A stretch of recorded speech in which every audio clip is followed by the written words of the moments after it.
예수님을 닮는다는 말을 할 때 대부분의 사람들은 윤리적인 부분을 먼저 생각하려고 합니다.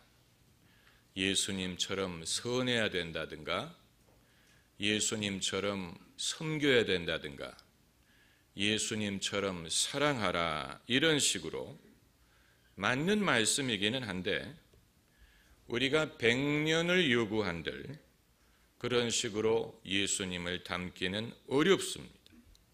윤리적인 접근은 한계가 있습니다. 만일 인간이 윤리적인 방법으로 구원에 이르러야 한다면 우리 중에 구원받을 사람은 없을 것이고 예수님이 오실 필요가 없었을 것입니다. 예수님 닮는 것을 윤리적으로 국한한다면 우리는 일평생 예수님을 닮지 못함을 한스럽게 생각하고 안타까워하면서 살 것입니다. 예수님을 닮는다는 것은 더 실존적이고 처절하고 그리고 우리가 평소에 생각하는 것과 다른 의외의 면이 있습니다. 톰 크루즈가 주연한 7월 4일생이란 영화를 보면 그가 미 해병에 지원을 해서 베트남전에 참전을 했다가 불구가 되어 집에 돌아옵니다. 얼마나 본인이 낙심하고 얼마나 그 가족이 낙심하겠습니까?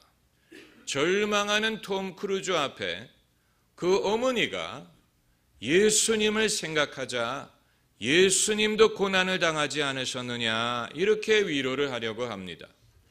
그때 톰 크루즈가 뭐라고 대답을 하냐면 예수님은 6시간 동안 십자가에 매달려 있었을 뿐이지만 나는 일평생 이 불구를 안고 살아야 됩니다 라고 말을 합니다. 누가 극본을 썼는지 모르지만 기독교 신앙에 대해서 생각을 해본 사람이 아니면 이런 대사를 만들 수가 없습니다.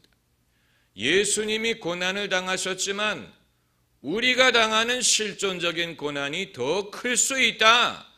이런 당돌한 말을 하는 것인데 그러나 누가 예수님의 고난이 십자가에 국한됐다고 말했습니까? 예수님의 고난은 십자가를 포함하지만 십자가만 고난이 아니에요. 예수님은 우리와 같이 고난을 받으셨다고 했습니다. 우리처럼 되셨습니다. 지난 주일에 우리가 배운 말씀대로 아들이시더라도 고난으로 순종함을 배워 온전하게 되셨다라고 했습니다. 온전한 인간, 완벽한 인간, the perfect man. 우리는 예수님을 완벽한 인간이었을 것이라고 가정하고 완벽한 인간은 어떤 것인가를 설정한 후에 예수님이 그것과 같았을 것이라고 생각을 하는데 그건 말과 수레를 거꾸로 다는 것입니다. 완벽한 인간은 어떤 인간인가를 먼저 생각하고 예수님이 그와 같을 것이라고 생각하기보다는 예수님이 어떤 분인가를 먼저 보고 그것을 근거로 완벽한 인간은 어떤 존재인가를 생각을 해야 됩니다. 우리가 예수님에 대해서 많이 안다고 생각하지만 우리가 생각하는 것의 상당 부분은 선입견, 우리의 편견, 우리가 스스로 생각한 근거 없는 것들에 예수님의 이미지를 끼워 맞추는 경우가 많아요. 그렇기 때문에 실제로 성경이 말하는 예수님의 모습과 우리가 머릿속으로 상상하는 예수님은 거리가 멀 수가 있는 것입니다. 예수님을 우리는 슈퍼맨으로 생각합니다.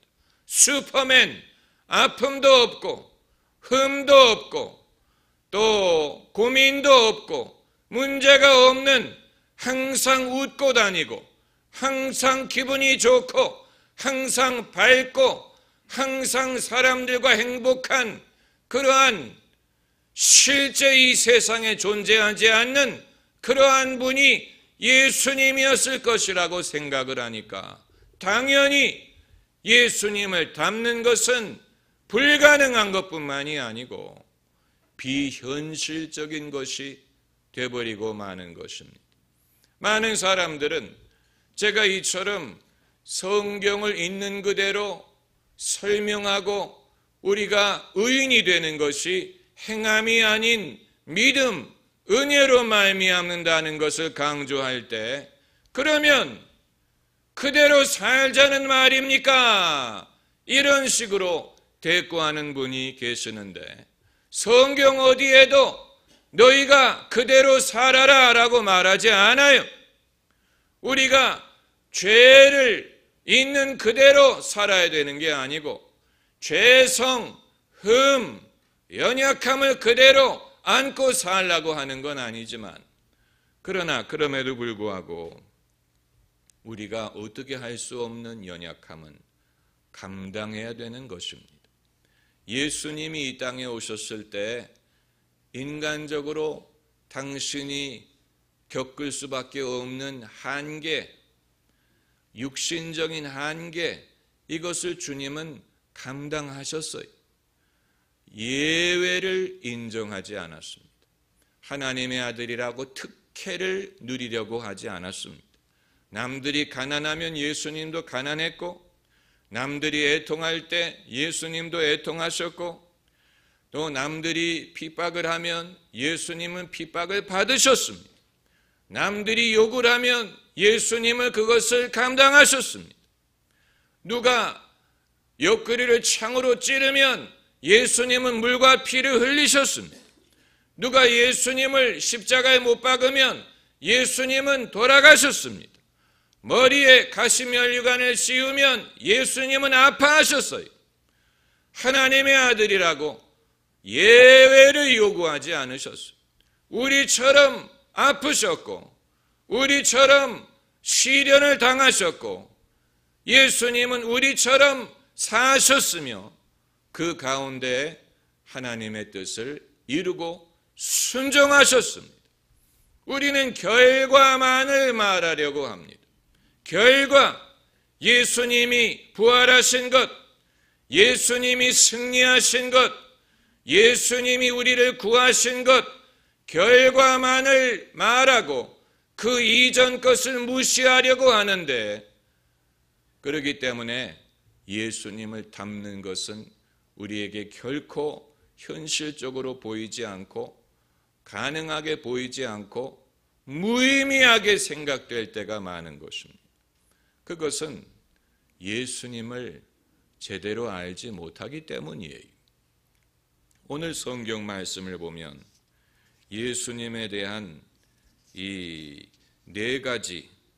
예수님에 대한 네 가지 사실을 말하고 있는데 9절에 오직 우리가 천사보다 잠깐 동안 못하게 하심을 입은 자 곧 죽음의 고난받으심을 인하여 영광과 존귀로 관쓰신 예수를 보니 이 말은 예수님이 지위적으로는 천사들의 임금이 레겜 앙겔로름 King of Angels 천사의 임금이지만 지위적으로는 그러나 이 땅에 오셨을 때 현실적으로는 천사들보다 낮아졌다는 말이.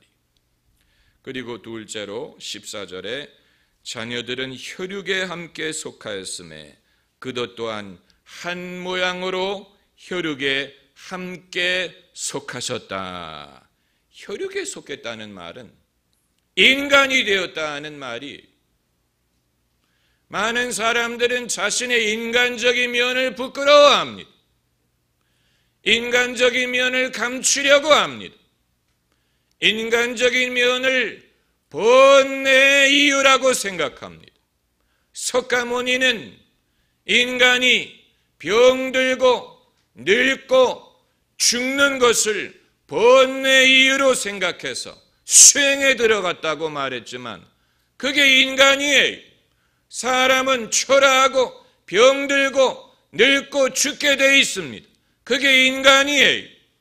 예수님은 우리처럼 되셔서 혈육에 함께 속하는 것을 부끄럽게 여기지 않았습니다. 왜 우리는 나의 참된 모습을 사람들에게 보이기를 꺼려합니까?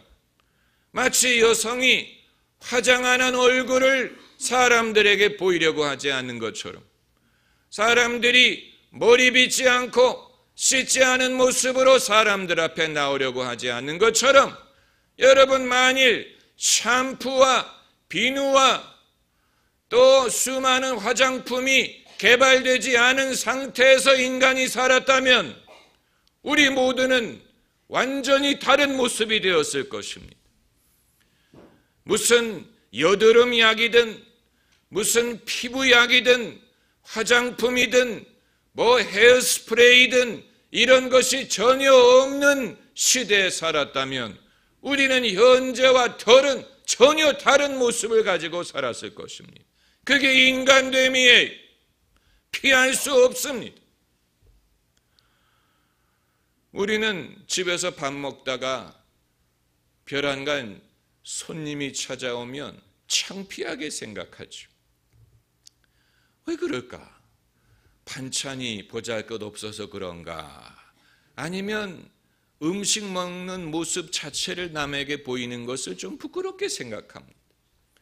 제가 전에 섬기던 교회 목사님은 그 목사님을 통해서 멜빵을 매는 법을 배웠는데, 그래서 저는 정장 입을 때는 항상 멜빵을 사용합니다. 그분이 멜빵을 사용하게 된 이유를 설명하시기를, 목사님들이 의자에 앉았다가 일어나실 때 엉거주춤 바지춤을 올리는 것이 보기가 흉하더라. 그래서 당신은 멜빵을 매서 의자에서 일어날 때 전혀 바지가 흘러내리지 않기 때문에 당당하게 일어나서 설교를 하기 위하여 멜빵을 착용하신다고 했는데, 맞는 말씀이에요. 그러나 주의 종이라고 해서 성도들 앞에 초라하거나 또 보기 흉한 모습이 없으리라고 생각하면 안 됩니다.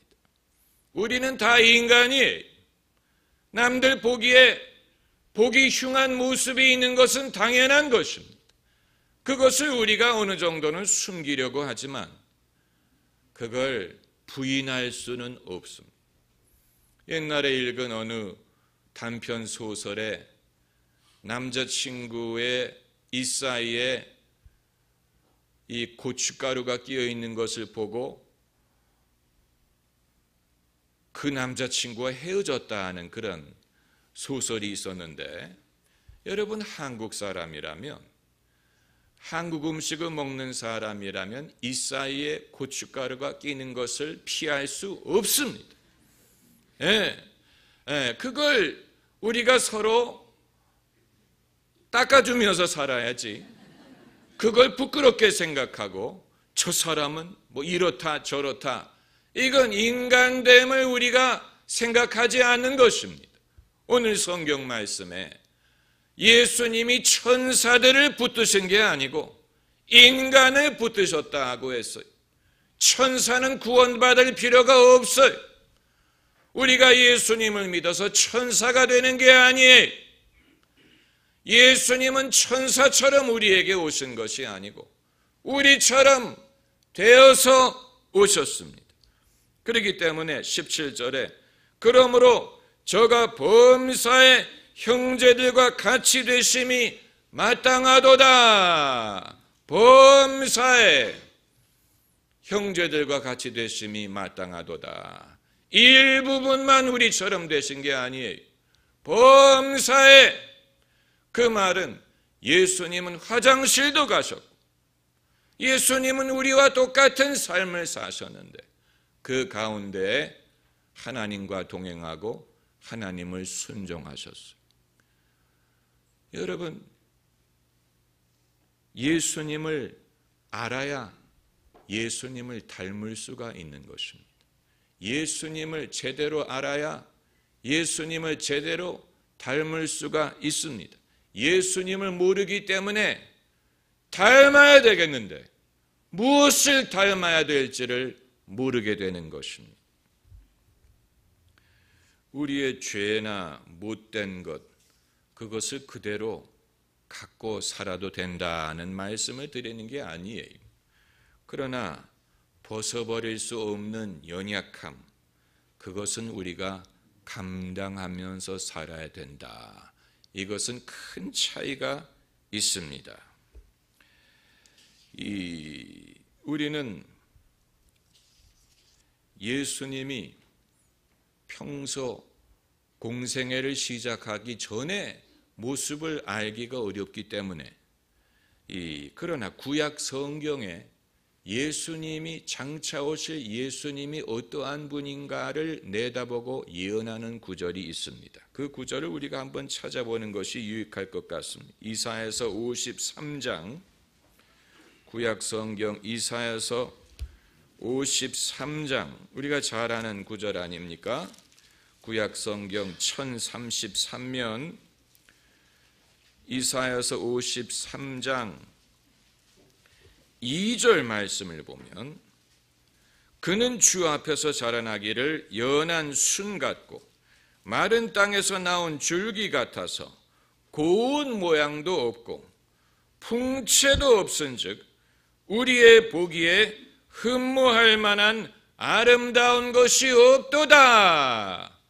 이것이 메시아에 대한 예언인데, 메시아께서는 풍채도 없고 고운 것도 없고 흠모할 만한 아름다운 것이 없다고 했어요. 이 구절만을 가지고도 짐 카비젤이 예수님의 역을 맡을 자격이 없다는 것을 보여줍니다. 패션 오브 크라이스트에서 예수님 역을 맡았던 짐 카비젤, 얼마나 잘생겼습니까? 풍채가 있고. 그러나 실제 예수님은 그렇게 생기지 않았다는 것. 우리가 생각하기를 예수님은 늘 명랑하고 늘 행복하고 늘 밝고, 예수님은 늘 완벽하고 늘 얼굴에 자애로움과 미소를 짓는 그런 분이었을 것이라고 생각을 하는데, 그렇게 생각하기 때문에 영화에서 예수님을 배역을 맡을 배우를 찾기가 어려운 것입니다. 왜냐하면 세상에는 그런 사람이 없으니까 예수님이 당연히 그랬을 것이라고 생각하는데, 그러나 3절 말씀을 보면 그는 멸시를 받아서 사람에게 실어버린 바 되었으며 질고를 많이 겪었으며 질고를 아는 자라. 질고를 겪었다는 것과 질고를 알았다는 말은 다른 것입니다. 여러분 중에 나는 질고를 압니다 라고 말씀하실 분이 몇 분이나 계십니까? 저도 질고를 안다고 말할 수는 없습니다.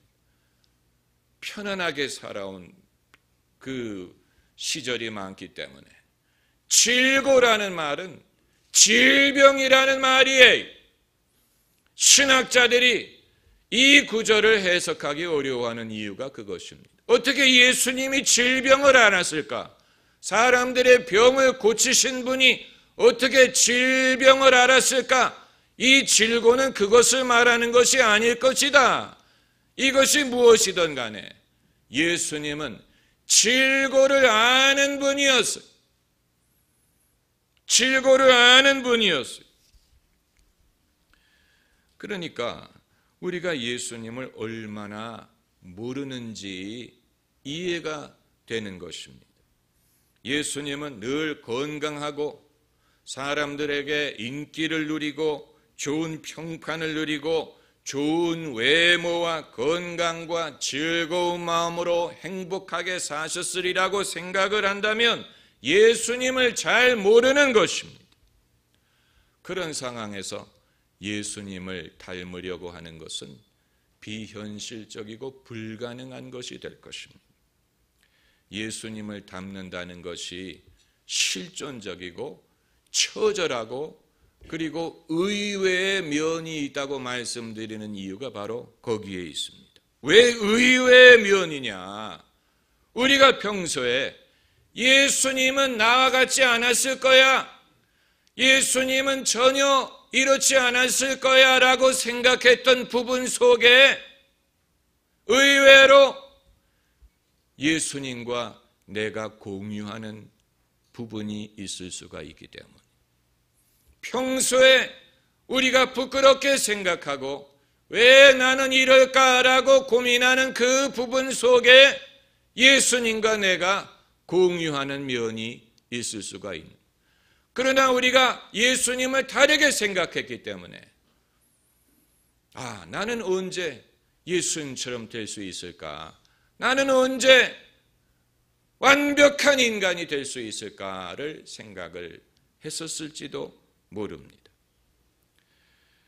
아파해 본 적이 없는 사람은 예수님을 닮기는커녕 가까이 가보지도 못한 것입니다. 고난을 당해보지 못한 사람은 예수님을 이해하지 못합니다. 예수님을 닮을 수 없습니다. 그럼 나 있는 그대로 살라는 말입니까? 사람들이 늘 그 말씀을 해요.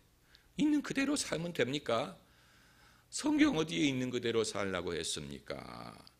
성급하게 감정적으로 판단하면 안 됩니다. 우리가 성경 말씀을 음미하면서 읽어야지 빨리 결론에 도달하려고 하면 안 됩니다. 폭격기가 폭격을 할 때 너무 빨리 날아가면 관역을 보지 못해서 맞출 수가 없다고 합니다. 비행기가 빠르기만 해서 좋은 게 아니, 마찬가지로 성경을 때로는 천천히 음미하면서 생각하면서 읽어야 그것을 이해할 수가 있습니다. 예수님이 이러셨구나, 예수님이 이렇게 사셨구나를 생각을 하고, 그리고 예수님이 극복하셨다 이렇게 생각을 해야지, 그거 건너뛰고 우리와 같이 되셨는데 극복하셨어, 할렐루야, 아무 깨달음을 얻지 못합니다. 그건 성급한 것입니다. 성급한 것입니다. 오늘 본문 말씀으로 돌아가면, 자기가 시험을 받아 고난을 당하셨은즉 시험받는 자들을 능히 도우시느니라. 능히 도우시느니라. 이 말은 우리가 주님의 도움을 받는 과정에서 주님과 닮아간다는 뜻이 됩니다. 왜냐하면 주님이 우리를 닮아 우리와 같이 되셨기 때문에 우리를 도우실 수가 있는 것입니다. 주님이 우리처럼 시험을 겪어보셨기 때문에 우리를 도우실 수가 있습니다. 능히 도우시느니라. 한번 따라해보세요. 능히 도우시느니라. 능히 도우시느니라. 우리가 주님의 도움을 받는 그 과정에 주님을 닮아가는 것입니다. 우리가 주님과 일치할 수가 있는 것입니다. 우리가 구원을 받아 예수님을 믿어 구원을 입은 그 자체가 벌써 예수님을 닮아가는 것입니다. 예수님의 도움을 입지 않는다면 닮은 것이 없지만, 예수님의 도움을 받는 것이, 받고 있는 것이, 받아야 될 필요가 있는 것이 벌써 예수님을 닮아가는 것입니다. 부모가 자식을 키우지만 어렸을 때부터 벌써 부모를 닮지 않습니까? 그러니까 닮기 때문에 키우는 것입니다. 우리가 아직 어리지만 어리더라도 주님을 닮아서 주님을 닮은 모습이 이미 있습니다. 그렇기 때문에 주님이 우리를 키우시는 것입니다. 요한복음에 내가 너를 씻기지 아니하면 너는 나와 상관이 없느니라. 주님이 우리의 더러운 발을 씻기시지 않으면 우리와 상관이 없다고 하셨어요. 그러니까 우리의 부끄러운 죄를 주님께 드리고 주님께서 우리를 깨끗하게 해주시는 것을 경험을 하는 그 과정에 우리는 주님과 상관이 있게 되고 주님을 닮아가게 되고 주님이 우리처럼 되셨기 때문에 우리도 주님처럼 될 수가 있는 것입니다. 기도하십시다.